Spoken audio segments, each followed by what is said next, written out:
રાજકોટમાં શહીદ સુખદેવ ટાઉનશીપના બાંધકામમાં ભ્રષ્ટાચાર સામે મહાનગરપાલિકા કમિશનરે તપાસના આદેશ આપ્યા। વર્ષ 2022માં બનેલી આવાસ યોજનાના અનેક ક્વાર્ટરમાં ટાઇલ્સ ઉખડવા લાગી। ટાઇલ્સની ગુણવત્તા એટલી ખરાબ છે કે હાથથી પણ ટાઇલ્સ ઉખડી જાય છે। જોતા જ અંદાજો આવે કે ટાઇલ્સમાં વાપરવામાં આવેલી સિમેન્ટમાં કટકી થઈ હશે।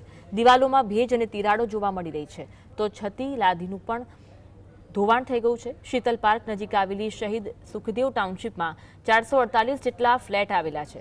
જો કે હાલ તો મહાનગરપાલિકા કમિશનરે પ્રાઇમરી ટીમ દ્વારા તપાસ હાથ ધરવામાં આવશે તેવી માહિતી આપી છે।